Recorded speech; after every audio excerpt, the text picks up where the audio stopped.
buenas tardes a todos. Empezamos la última sesión del curso antes de empezar el fin de semana. Esta es una mesa redonda entre representantes de asociaciones de víctimas. Nos ha fallado por unos problemas personales de José Ignacio Toca, problemas de última hora, y nos han comunicado a media mañana que no podía llegar. Están en la mesa Maite Araluce, presidenta de la Asociación de Víctimas del Terrorismo.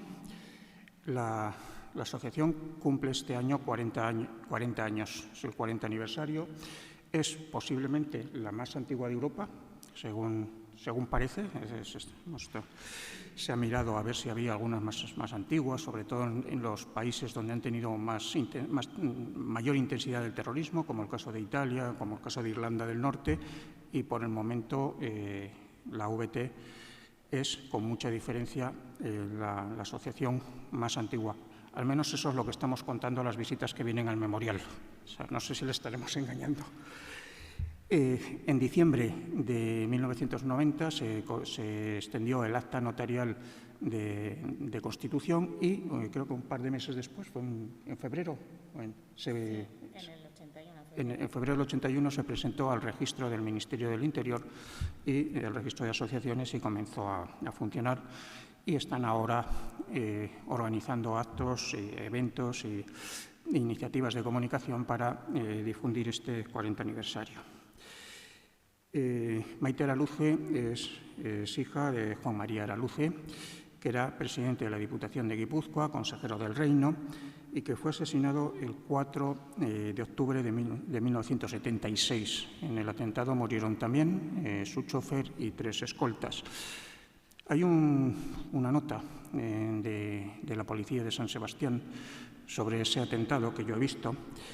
Es un atentado que se produce a mediodía, cuando va a llegar en la puerta de casa, en el centro de San Sebastián, una zona muy concurrida, delante de decenas de personas.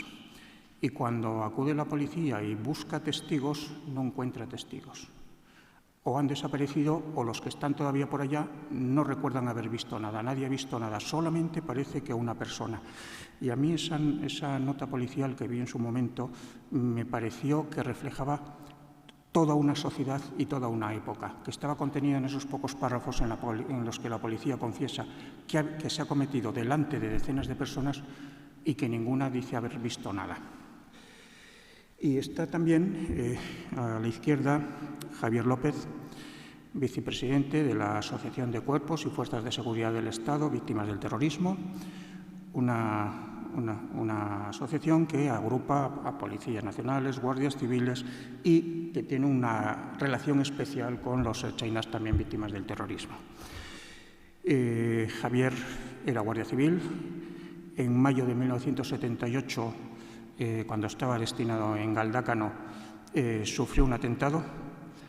Ahora les voy a pedir a los dos que expliquen brevemente el atentado que condicionó sus vidas, pero yo quiero destacar un hecho de ese atentado, que es posiblemente la acción terrorista más larga cometida por ETA. Un tiroteo Javier nos dará los detalles, de 20 minutos de duración. O sea, eso no es un atentado, es un acto de guerra en el que resultó herido. Lo ocurrido, hay un libro que recoge esa historia, la historia de Javier, que se titula Tras el infierno, hay vida después de un atentado de ETA, del periodista Vicente Almenara. Entonces, voy a comenzar pidiendo, por favor, a Maite que nos haga un breve resumen de cómo fue el atentado que costó la vida a su padre y a sus acompañantes en San Sebastián. Sí, pues como has comentado antes, mi padre era presidente de la Diputación de Guipúzcoa y en concreto ese día, como prácticamente todos los días, iba a trabajar a la Diputación por la mañana. Es que se acopla. Y bueno, pues nosotros todos los días venía a comer a casa siempre que estaba en San Sebastián. Aprovechaba el tiempo libre que tenía para estar con su familia, con sus 9 hijos. Y ese día, como un día cualquiera, fuimos al colegio los pequeños. Los mayores que estaban estudiando en la universidad todavía no habían empezado el curso, con lo cual de los 9 hermanos estábamos 8 en casa.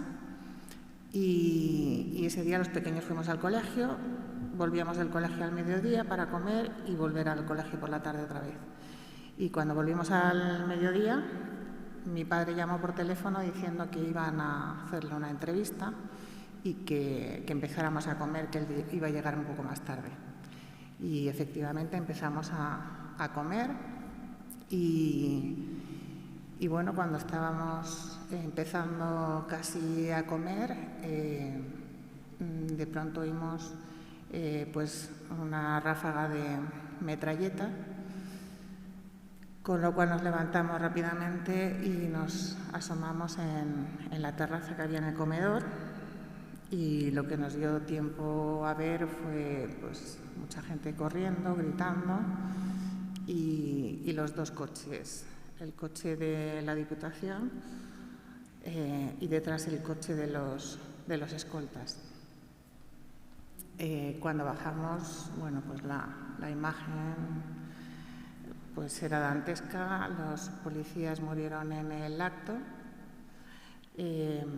Los policías, que a mí entonces, con mis 15 años, me parecían que eran muy mayores, pero luego he visto que tenían 20 y pocos años.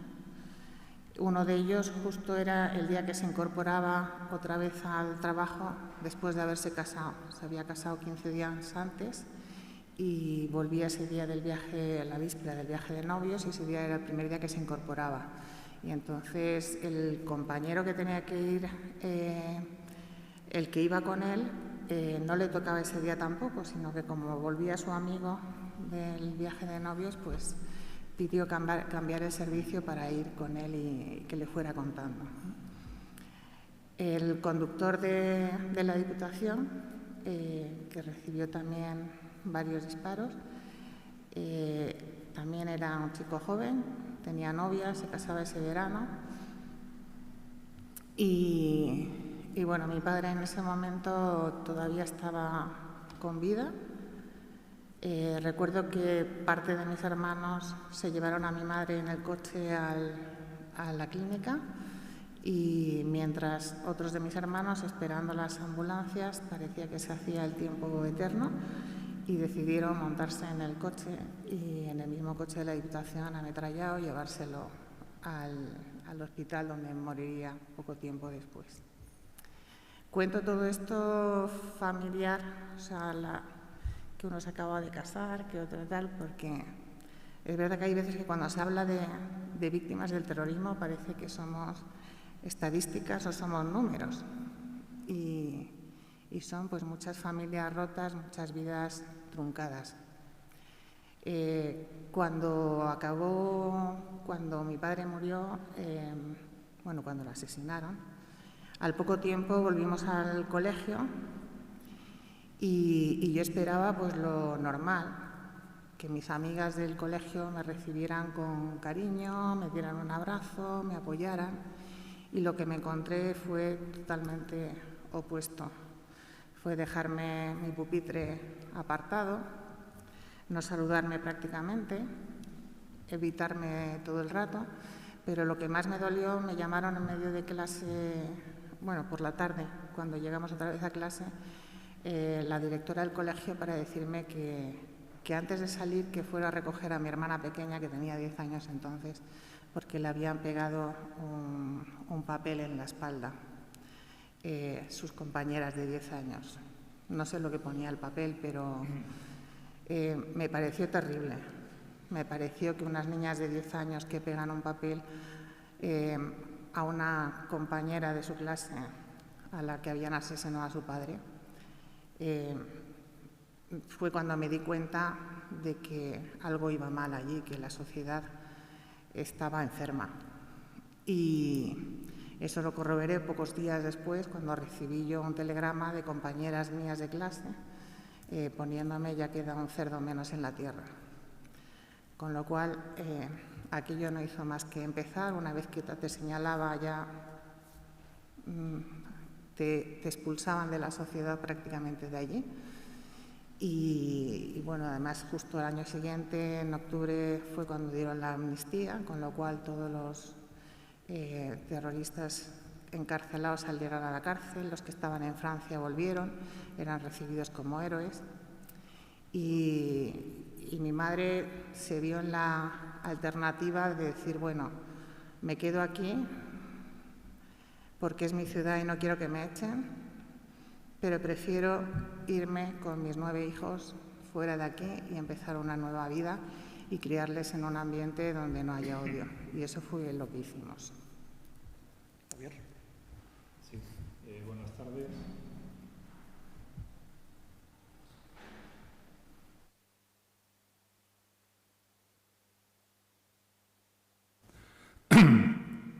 Ahora sí. Bueno, yo tuve el atentado en la noche del 12 al 13 de mayo de 1978 en el acuartelamiento de Galdácano, en la provincia de Vizcaya. Yo residía allí, dormía allí tenía el pabellón, pero prestaba servicio en el Servicio de Información de Basauri, que estaba situado como a unos 7-8 kilómetros de Galdácano. Pero para poder trabajar con total tranquilidad residíamos fuera de la zona donde teníamos el centro de trabajo, en este caso la unidad, la brigada de información de Basauri. Yo recuerdo que aquel día pasaba por la provincia de Vizcaya, pasaba la Vuelta Ciclista a España. Habíamos estado dando servicio de vigilancia y protección a la Vuelta, entre otras cosas porque había amenaza de bomba. De hecho, tuvo que modificarse el trayecto de la Vuelta a última hora para evitar cualquier atentado, porque había amenaza de bomba. Cuando desmontamos el servicio, terminó la Vuelta Ciclista, yo volví a casa, serían las 10 de la noche. Acababa de cenar, estaba charlando con mi mujer entonces y sobre las 12:20, 12:25 de la noche oímos un tiroteo, vimos que estaban disparando contra el cuartel. No era la primera vez, pero en aquella ocasión fue completamente diferente. Normalmente lo que hacían era pasar por la carretera que estaba junto al cuartel, que era la que comunicaba Bilbao con Vitoria. Pasaban por la carretera, que además el cuartel estaba situado de pena, era lamentable la ubicación que habían buscado para aquello. De hecho, la carretera pasaba justo a la altura de las ventanas del primer piso del cuartel, con lo que desde la carretera a pedradas podían terminar con nosotros, no hacía falta armas de fuego. Pero lo normal es que pasara por allí el coche, aminorara un poco la velocidad y desde el propio coche dispararan contra el acuartelamiento. Ya habíamos tenido varios tiroteos, varios atentados de esa forma. Pero en aquella ocasión no. En aquella ocasión fue bastante más largo, bastante más organizado. Había 3 grupos, 3 comandos. Uno estaba al otro lado de esa carretera, en una situación de alto, en una escalera en alto. Otro estaba a la espalda del acuartelamiento, que pasaba por detrás un río que nos separaba de la fábrica de explosivos Río Tinto. Y el tercer grupo estaba justo frente a la fachada lateral del edificio, que era donde estaban las salidas de los pabellones. Casualmente, aquella finca, que era la única zona de alrededor del cuartel que estaba habitada, aquella finca era de la familia de los Iturbe Totorica, un reconocido miembro de la organización terrorista ETA. Como decía, que el acuartelamiento tenía las medidas de seguridad justas, escasas, por no decir ninguna. De hecho, lo único que nos separaba de esa finca que había en el lateral era un muro de hormigón que medía 50 centímetros de altura y una malla metálica, con lo que tampoco teníamos ningún tipo de protección en ese lateral. Como decía, sobre las 12:20, 12:25 de la noche empezó el tiroteo. Yo, como es normal y como hicieron otros compañeros, cogimos el arma reglamentaria. Yo estaba de paisano porque al prestar servicio de información no vestíamos de uniforme. Yo cogí mi arma reglamentaria, bajé a echar una mano a los compañeros que estaban de servicio nocturno de exterior y nos encontramos con que no podíamos salir del acuartelamiento porque nos disparaban hacia los portales desde la finca de los Totorica. Al final, otro compañero y yo conseguimos salir, tumbarnos junto al muro de 50 centímetros. Vimos que tampoco podíamos hacer nada desde allí, que teníamos que hacer que ese grupo que estaba allí en la finca se moviera para permitir la salida del resto de los compañeros. Allí vivíamos 17 familias y nos decidimos a salir del cuartel. El cuartel, como decía, estaba por debajo del nivel de la carretera. Había una rampa que era la de acceso que nos llegaba hasta la carretera y decidimos salir, subir esa rampa y avanzar hasta la altura de el caserío que había en esa finca de los Totorica, para desde allí disparar contra ese grupo, a esa zona de donde provenían los disparos y hacer que se movieran. No llegamos prácticamente a hacerlo porque justo cuando llegamos a su altura nos dimos cuenta que había otro grupo más que estaba esperando refuerzos nuestros por si venían refuerzos desde Bilbao y estaban para frenar esa llegada de refuerzos. Nos hirieron a los dos, hirieron a mi compañero, que era Manuel Veiga, gallego, casado, con 23 años. Yo vi que él lo hirieron y se dio la vuelta y se fue hacia el acuartelamiento. A mí cuando me hirieron ya caí directamente al suelo, no pude moverme y me tuve que refugiar en el bordillo. Y vi cómo mi compañero, cuando entraba en el acuartelamiento, perdía el conocimiento, caía. Yo no sabía en qué condiciones estaba, no sabía si simplemente había perdido el conocimiento o había fallecido. En aquel mismo atentado y fruto de uno de aquellos disparos perdidos que iban dirigidos a nosotros, pero que no nos alcanzaron, también resultó herida una chica, Julia, de 29 años, que vivía justo frente a este caserío, en un 7º piso, que resultó gravemente herida y que, bueno, pues ayer me llevé la gran sorpresa y alegría de que su hermano está aquí, al que yo no conocía, ¿no? Y hemos podido charlar ayer y esta mañana. Y la chica, al oír los disparos, se asomó a la terraza de un 7º piso para ver qué estaba sucediendo y, como dije, una de esas balas perdidas la hirió gravemente, dejándole serias secuelas, ¿no? Todavía siguió el tiroteo. Yo no podía moverme porque a mí una de los impactos de bala me había tocado la columna. Tenía fractura de columna, luego supe que tenía una lesión medular también y había perdido el control de las piernas completamente. Me tumbé en el suelo, protegiéndome en el borde de la carretera, protegiéndome con el bordillo, y no perdí el conocimiento, afortunadamente. Yo creo que fue el miedo el que me hizo no perderlo, y lo que pensé era estos desalmados lo que suelen hacer es que cuando te ven mal herido vienen a rematarte. Cuando te ven en posibilidad de defenderte no tienen el valor suficiente para acercarse. Entonces yo disparaba de vez en cuando al aire para que vieran que seguía consciente, que seguía armado y que seguía en condiciones de poderme defender. Afortunadamente eso les debió asustar y no hicieron lo que hacían habitualmente, que era rematar a la víctima, ¿no?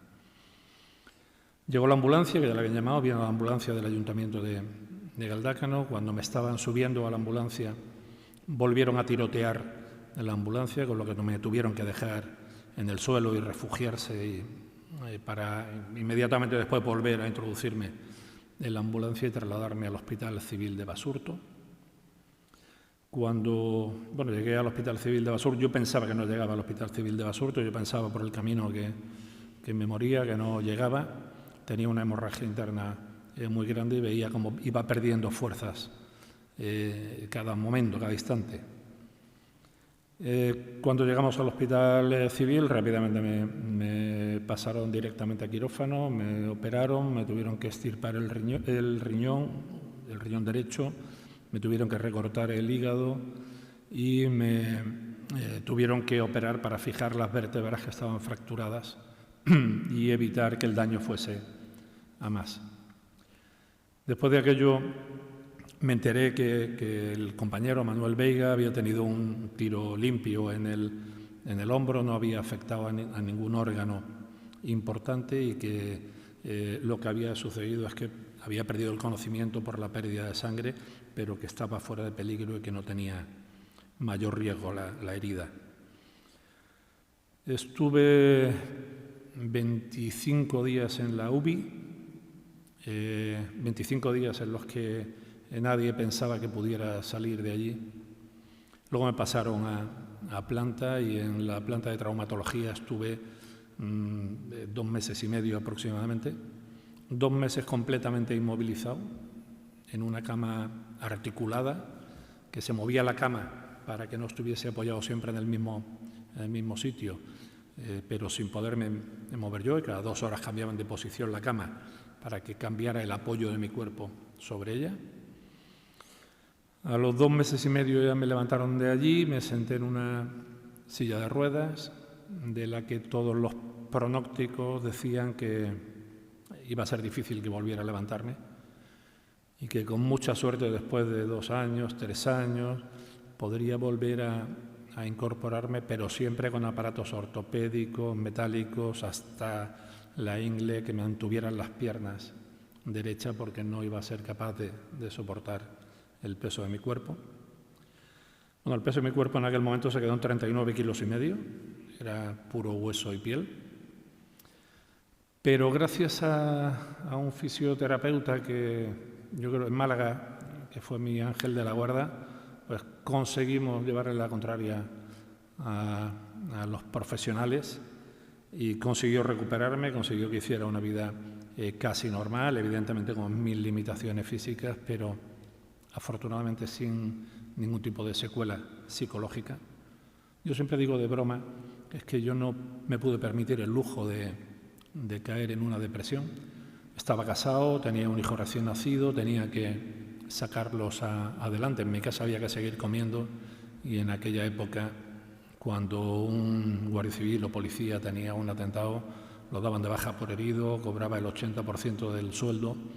Los que estábamos en el País Vasco perdíamos además el complemento de peligrosidad, que era una miseria, era un 10% aproximadamente, con lo que además quedábamos es una situación económica muy complicada.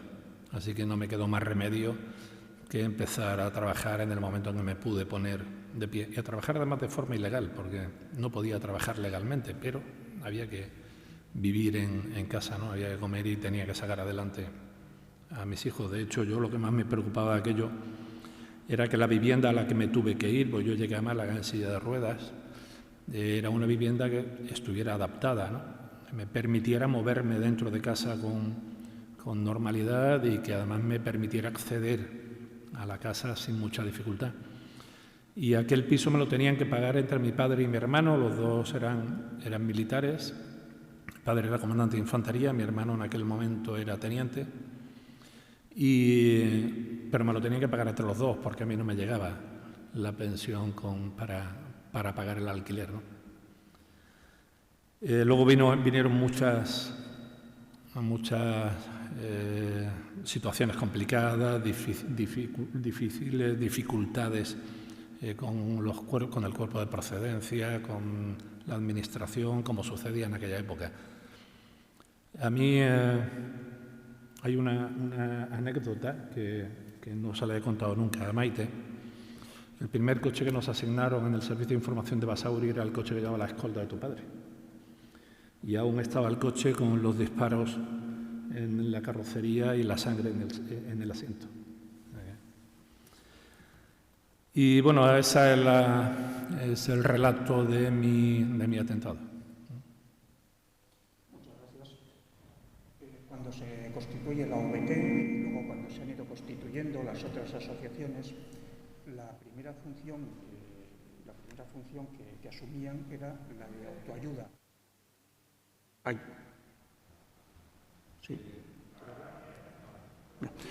Sí, decía que cuando se constituye la VT y otras asociaciones, la misión principal y la inicial de estas entidades era ayudarse unas víctimas a otras. Y las víctimas que ya tenían experiencia, que habían tenido trato con la Administración, se esforzaban por ayudar a las nuevas víctimas que llegaban con todo el shock de su nuevo estado y durante muchísimo tiempo con la indiferencia y la falta de procedimientos y de ayudas de la propia Administración. Pero de ese objetivo inicial de autoayuda se fue pasando a nuevos objetivos a lo largo del tiempo y desde hace bastantes años las asociaciones de víctimas empezaron a trabajar en cuestiones de memoria, en cuestiones que tienen que ver con la concienciación social, con la deslegitimación del terrorismo, con tratar de evitar la justificación de los crímenes de los terroristas. Entonces yo quería preguntar a Maite y luego a Javier también qué están haciendo las asociaciones que representan la VT y la Asociación de Cuerpos y Fuerzas en este terreno en la actualidad. Es decir, qué se hace para concienciar a la sociedad y para que no quede justificación del terrorismo, lo que venimos llamando el relato. Sí. ¿Sí? ¿Se oye? Sí, vale. En este momento, en cuanto a lo que es el relato, una de las principales acciones que estamos haciendo en la VT desde hace bastante tiempo ya es la grabación de testimonios. La mayoría de las víctimas del terrorismo, sobre todo de las primeras, son personas mayores ya. Y bueno, pensábamos que van desapareciendo y creíamos que no se podía perder ese relato.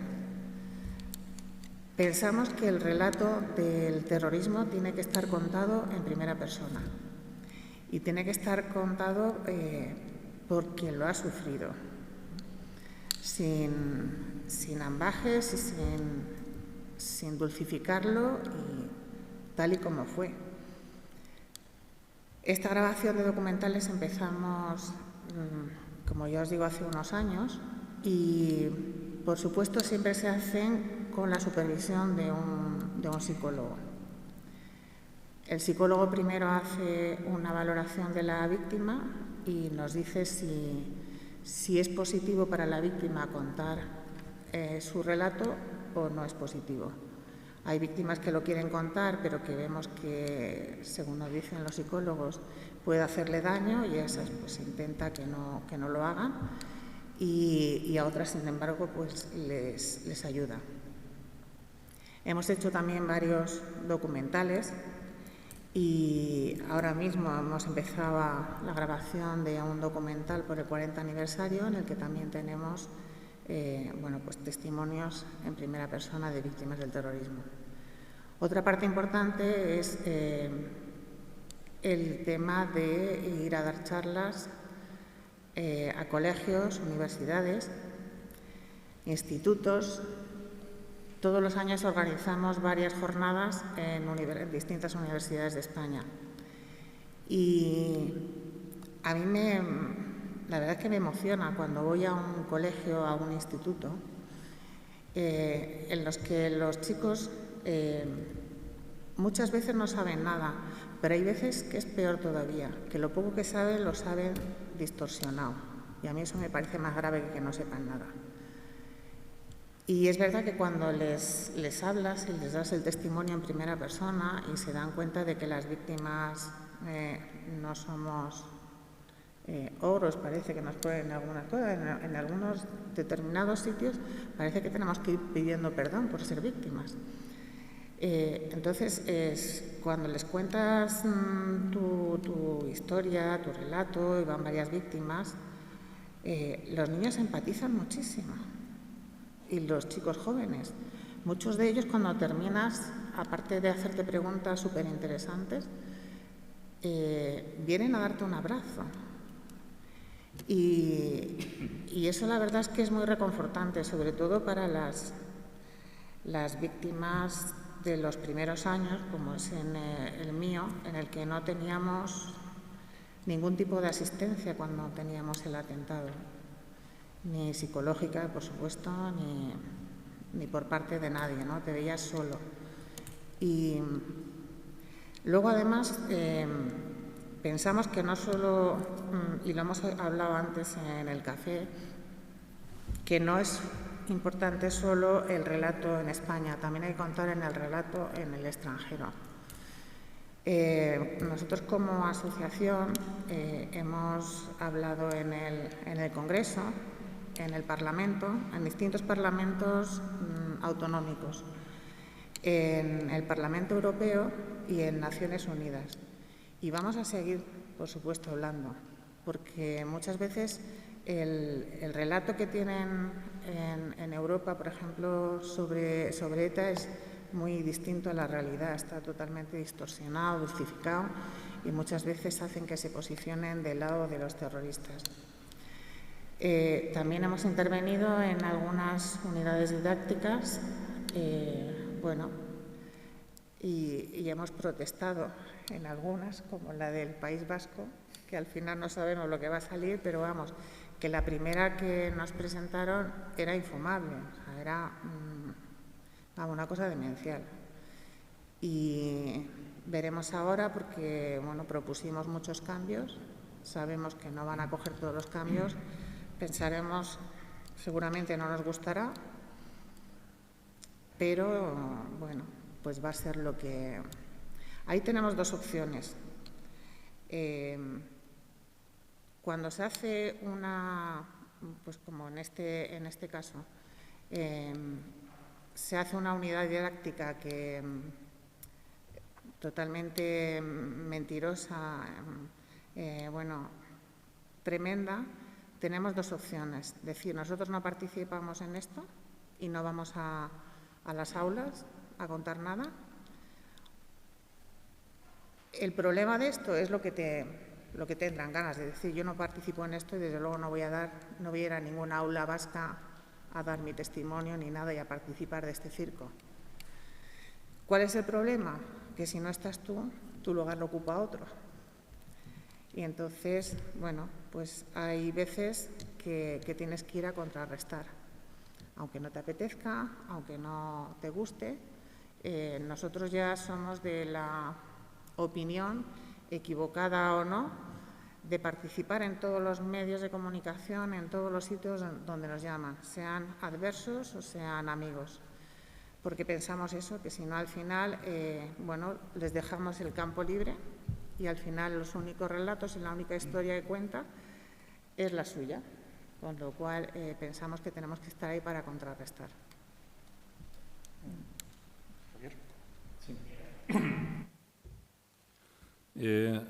La asociación nuestra, igual desde el principio, tenía claro que el relato era fundamental, que lo que no podía hacerse era dejar que se olvidara lo que había supuesto el terrorismo en nuestro país, especialmente, y en esa época sobre todo, el terrorismo doméstico, no solo el de ETA, sino el de ETA, el GRAPO, el FRAP, incluso algunas organizaciones terroristas de extrema derecha, como era la AAA, el Batallón Vasco Español, que surgían, que además no pretendían ayudar y lo único que hacían era complicarlo más todavía, ¿no? Nosotros ya a partir del 2010-2011 empezamos a proponerle tanto al Gobierno vasco, a la Oficina de Apoyo a las Víctimas del Terrorismo, que era como se llamaba inicialmente la oficina, y que dirigía a Maisabel Lassa, y con Chema Urquijo como asesor, empezamos a proponerle el llevar el testimonio de las víctimas a las aulas. Empezamos a trabajar ya nosotros especialmente en la Comunidad Valenciana, que era donde teníamos la sede, y empezamos a dar charlas en universidades que eran algo más autónomas para poder aceptar y programar las charlas. De hecho, firmamos convenio de colaboración con la Universidad de Valencia y luego con alguna otra universidad privada. Somos colaboradores externos para los posgrados de la Universidad de Valencia. Ya por fin, el Gobierno vasco en algún momento nos dijo que quería sacar adelante lo que le habíamos propuesto. Dijimos que estábamos dispuestos a colaborar, pero nos llamó la atención la primera, que fue justo en el cambio de Oficina de Apoyo a las Víctimas del Terrorismo, que hubo un cambio de nombre y lo llamaron Para la Paz y la Convivencia, ¿no? Con lo que ya apuntaba cuál iba a ser el objetivo de esa dirección. Nos dijeron que nosotros no podíamos ir, que tenían que ir víctimas que no tuvieran muestras físicas de ser víctimas. O sea, que no podía ir nadie que tuviera una secuela física. Yo le dije que había pocas víctimas altos rubios con los ojos azules entre nosotros y que difícilmente iba a encontrarlo, pero que además entendíamos que lo lógico es que los alumnos, cuando vieran a la víctima que venía a contarle su experiencia, además pudieran ver las consecuencias del atentado. No nos permitieron colaborar con ellos a nosotros, nos dijeron que eligiéramos a alguien que no tuviera secuelas físicas e inmediatamente le dijimos que no estábamos dispuestos a participar en ese proyecto.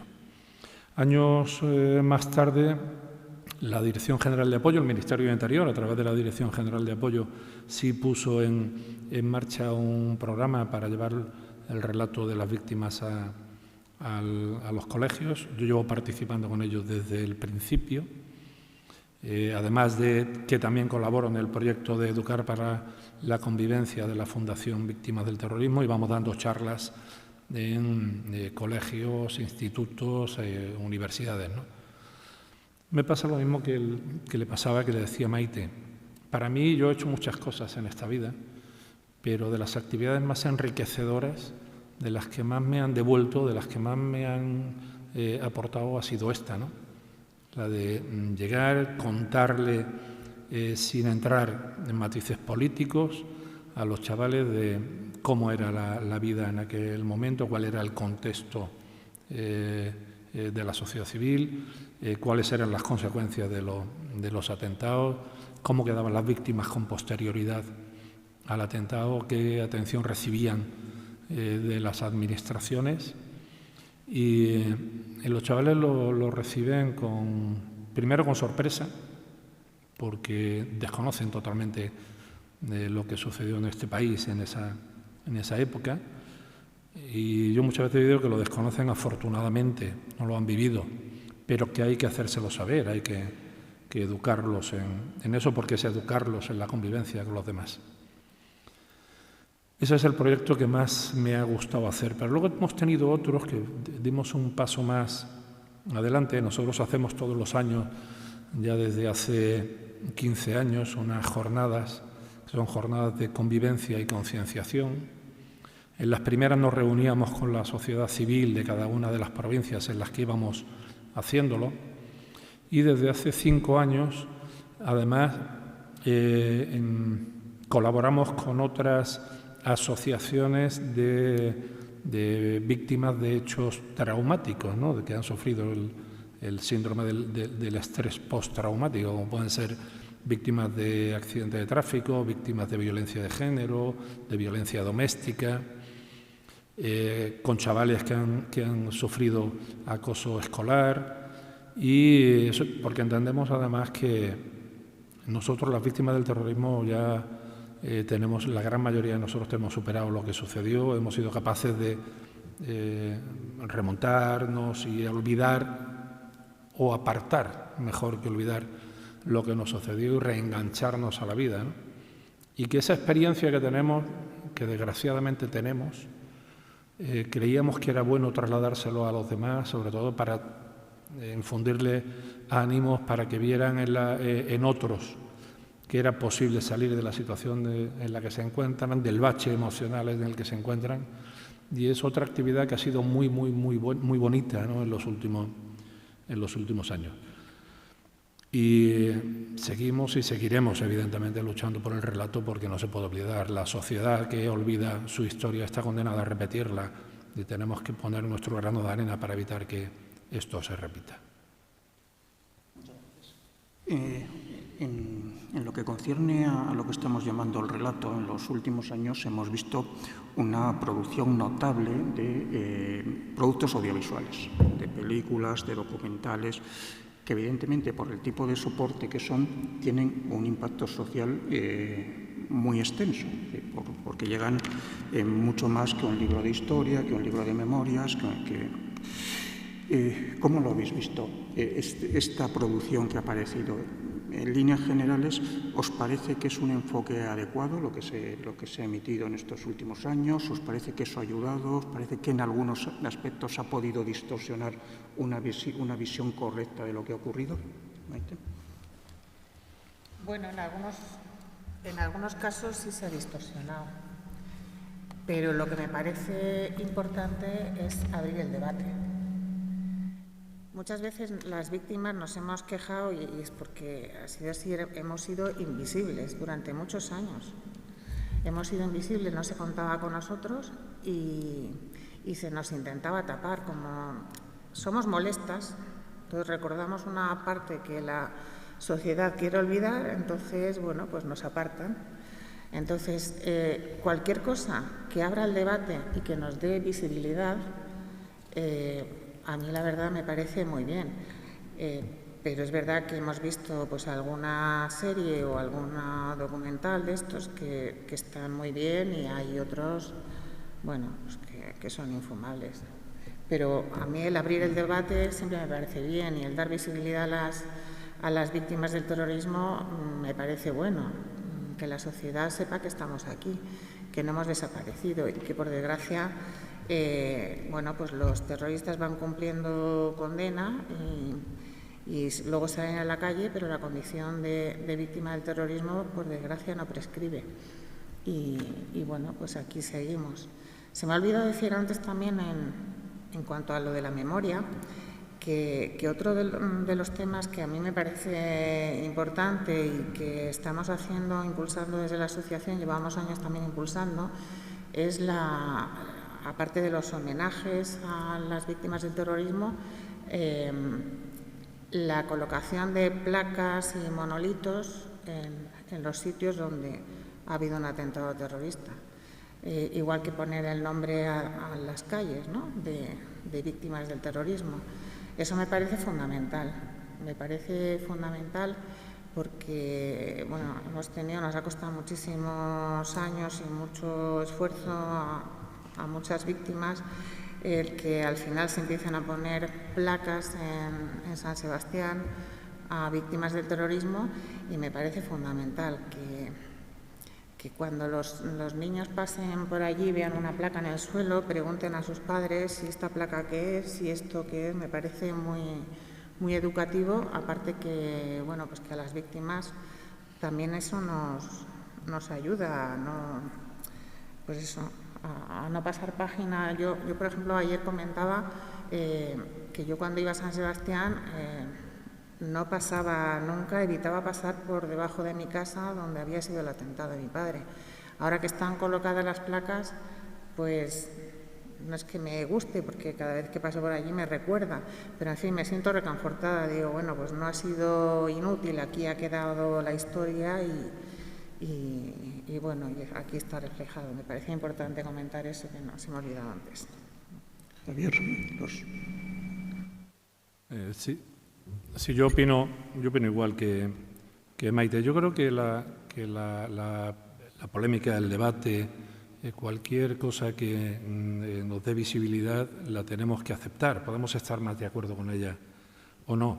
Sí es cierto que muchas de las publicaciones, de los documentales que se han hecho, de incluso alguna serie que se ha puesto, hay algunas que son fieles y no, en la totalidad no hay ninguna que sea fiel en la totalidad, y lo entendemos porque si quieren darle interés, si quieren que tenga interés, tienen que incluir mucho de fantasía, pero hay otras que han ido encaminadas a blanquear el terrorismo, a modificar la realidad, a cambiar la historia, han intentado igualar papeles de víctimas y victimarios y evidentemente esa no nos gusta nada, hemos manifestado nuestra posición absolutamente en contra,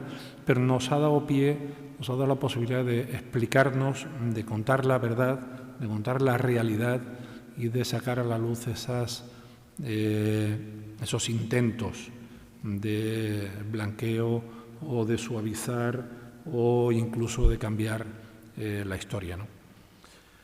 Pero estoy absolutamente de acuerdo en que lo que sí hay que hacer es no dejar nunca de hablar del terrorismo. Y si hay alguna actuación con la que no estamos de acuerdo, como puede ser ahora la aproximación de presos de ETA a cárceles del País Vasco, incluso a cárceles del País Vasco, si nos da la posibilidad de hablar de ello y hacernos visibles, bueno, pues bienvenida sea esa posibilidad, ¿no? Aunque sea como consecuencia de un hecho, en muchos casos, deleznable y reprochable, ¿no?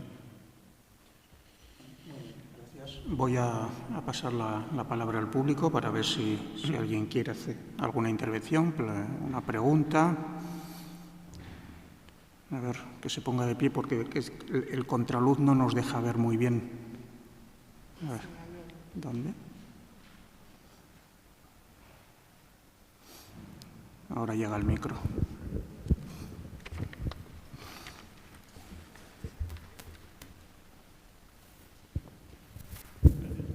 Hola, buenas tardes. Lo primero, daros las gracias por vuestro testimonio y yo quería hacer dos preguntas en una.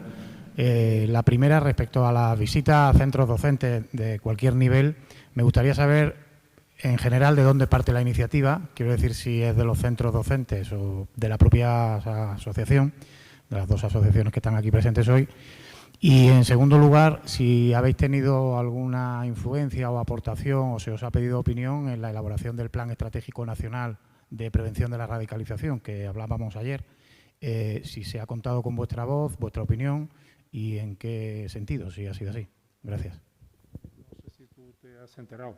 Yo no me he enterado de la mitad.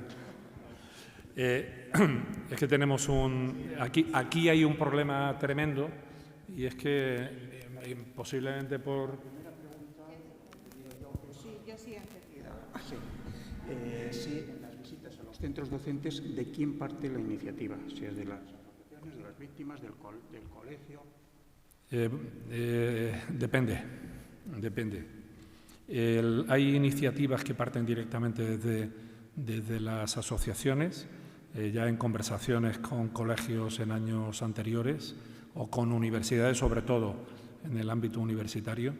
Y hay otras que el contacto lo hacen dentro de ese proyecto que tiene el Ministerio del Interior o la Fundación Víctimas del Terrorismo, que son dos proyectos muy similares y que cada uno cubre una parte del alumnado, que ellos hacen el contacto, o bien la Dirección General de Apoyo o bien la Fundación hacen el contacto con los centros escolares y nosotros vamos a dar las charlas y a contar nuestro testimonio.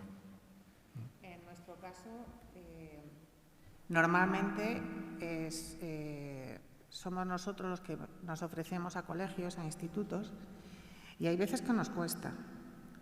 Y este año, por ejemplo, he estado hace 2 meses o algo así, fui a dar una charla a un instituto de Linares, en este caso porque me lo pidió una de las profesoras, pero cuando la profesora se lo propuso al director del instituto, no le pareció bien. No le pareció bien, y digo, pero bueno, ¿por qué no le parece bien? Y dice, no, porque las víctimas del terrorismo son muy políticas. Y digo, pero bueno, ¿cómo que muy políticas? O sea, es que hablar de terrorismo, contar tu testimonio, es parte de la política. A mí la verdad es que eso es una cosa que de verdad que me ofende muchísimo. Cuando nos dicen que las víctimas estamos politizadas, o pues somos un instrumento de tal, que estamos al servicio de tal o cual partido, me parece ponernos como que las víctimas no tenemos ningún criterio, somos débiles y nos dejamos llevar por todo. O sea, que un partido político hable de víctimas porque lo lleve en su programa o lleve en su programa defender la verdad, la memoria, la dignidad, la justicia de las víctimas y que se hable de víctimas, no me parece utilizar a las víctimas. Es que si no hablaran de las víctimas estaríamos otra vez desaparecidas. Es que creo que hay que hablar de víctimas y eso no es estar instrumentalizadas ni politizadas. Es verdad que otras veces hay en algunos institutos o colegios que una vez que has ido a uno, como que corre la voz.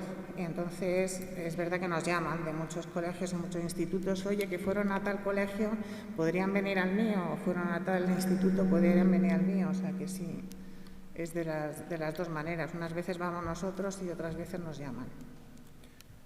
La segunda pregunta que había formulado era si las asociaciones han tenido algún papel o si han sido consultadas en la elaboración del plan de prevención de la radicalización. Sí, de hecho, tanto la Dirección General de Apoyo como el Ministerio sí ha estado en contacto permanente con las asociaciones, nos han pasado los borradores de estos proyectos incluso con el programa que tenían previsto hacer, nos han dado la posibilidad de corregirlo, de cambiar algunas cosas. Hemos estado participando en su elaboración, pero también es cierto que no nos han hecho caso a todo y que ha habido cosas que nosotros queríamos incluir que no se han incluido, pero al menos sí han contactado con nosotros, sí han pedido nuestra colaboración, luego han utilizado parte de lo que hemos propuesto y otras propuestas no las han incluido, pero normalmente colaboran con nosotros y nos piden colaboración. Sí, aportaciones se hacen muchas, otra cosa es que te las incluyan después o no, pero sí se hacen aportaciones. ¿Alguna otra intervención?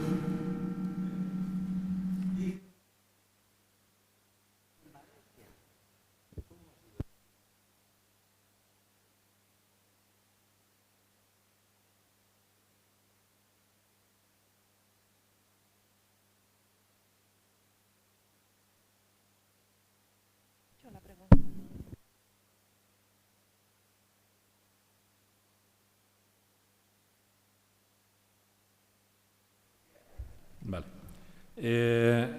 Nosotros nacimos relativamente tarde, ¿no? Nosotros nacimos en el año 2005, y digo relativamente tarde porque este año se conmemora el 40 aniversario de la fundación de la Asociación Víctimas del Terrorismo, ¿no? De la OVT.